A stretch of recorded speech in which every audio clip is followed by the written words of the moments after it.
Chacun d'entre nous est constamment confronté à la nécessité de prendre des décisions. Nous prenons des tas de décisions par jour. Certaines sont simples et d'autres beaucoup moins. Pour ma part, une vie sereine et épanouie, c'est aussi le résultat des décisions que je prends au quotidien. Mais personnellement, on ne m'a pas appris à l'école des techniques pour poser un choix réfléchi.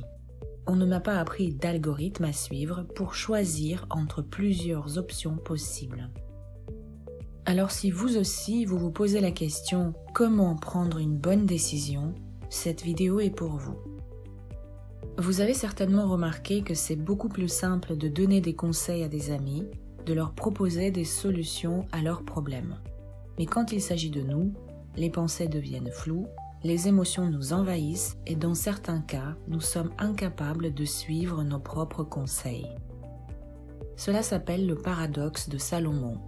Ce personnage biblique, réputé pour sa sagesse, mais incapable d'appliquer ses propres conseils dans sa vie privée.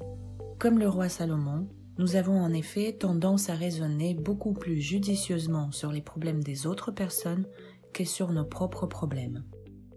Avant de parler de la technique qui va suivre, je sais déjà que certains d'entre vous me diront qu'il n'y a pas besoin de technique pour prendre des décisions.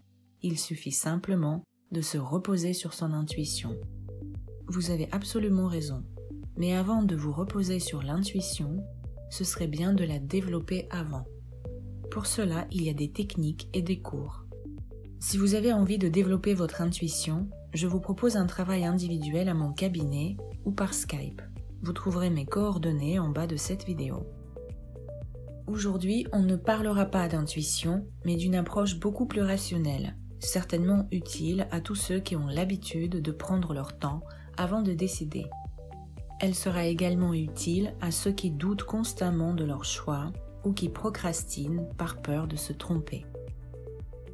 Voici une technique très simple pour prendre des décisions au quotidien ou encore se donner une sorte de feedback ou rechercher les raisons des échecs répétés. Cette technique s'appelle le carré de Descartes. Prenez une feuille de papier A4 et divisez-la en 4 carrés, ou tracez simplement une ligne verticale et horizontale. Répondez par écrit aux questions suivantes. Première question. Qu'est-ce que je vais obtenir en positif dans ma vie si je le fais? C'est la question la plus simple. Imaginez une liste des points positifs qui vont arriver dans votre vie si vous passez à l'action, si vous prenez cette décision. Écrivez un maximum de bénéfices si vous prenez la décision que vous avez envisagée. Ce carré correspond à votre motivation pour prendre cette décision. Ce sont toutes les choses positives qui vont se passer dans votre vie. Deuxième question.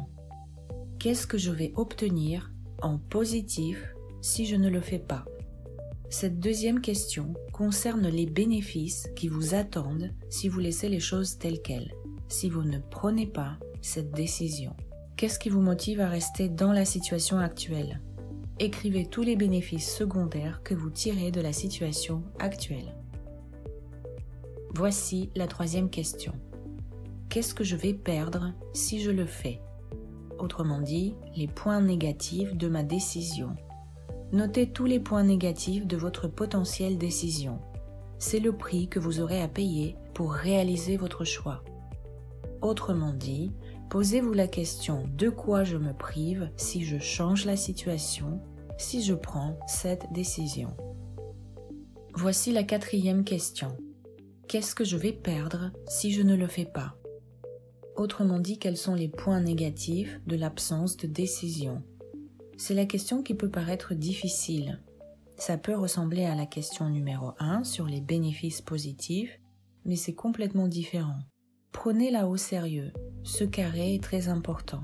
Ici, si vous ne changez rien, qu'est-ce qui vous attend de négatif? Qu'est-ce que vous allez perdre si vous ne passez pas à l'action? Le carré de Descartes permet de regarder la situation sous des angles différents, afin de mieux se comprendre et comprendre les conséquences de votre choix. Mais n'oubliez pas la notion de partialité. La plupart de nos arguments sont faibles et on ne le remarque même pas. C'est pour ça qu'après avoir rempli le carré de Descartes, je vous recommande de tester la technique que j'appelle l'avocat du diable.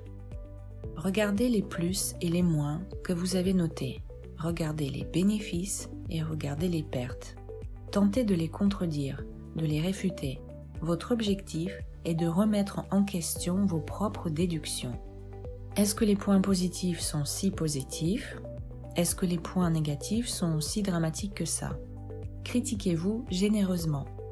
Vous pouvez peut-être neutraliser les pertes et augmenter les bénéfices de votre décision, ou encore baisser l'importance de certains facteurs, ou réévaluer vos peurs. Une fois que vous aurez vu la situation sous tous les angles, c'est le moment de demander un conseil.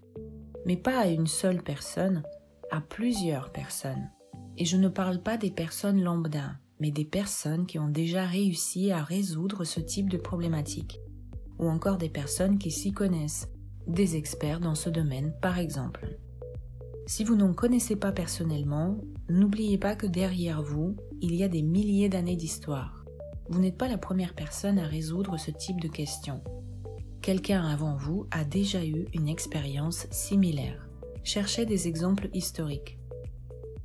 Si vous avez suivi toutes les étapes correctement, à ce moment-là, dans votre tête, régnera le chaos le plus total. Et c'est normal. La décision vous viendra avec le temps. Prenez une pause. Toutes les étapes étaient nécessaires pour remonter à votre conscience de nombreuses informations importantes de votre inconscient. Vous devez laisser le mental les analyser librement. Et pour cela, passez une bonne nuit de sommeil. C'est dans votre sommeil que ces informations seront traitées. Juste avant de dormir, jetez un œil sur vos arguments et sur vos notes. L'intuition viendra vous guider pour prendre la bonne décision pour vous. Pour accélérer ce processus, je vous conseille de méditer régulièrement. Pour ma part, la pratique de la méditation est une hygiène émotionnelle quotidienne. Et surtout, rappelez-vous qu'il n'existe pas de décision idéale.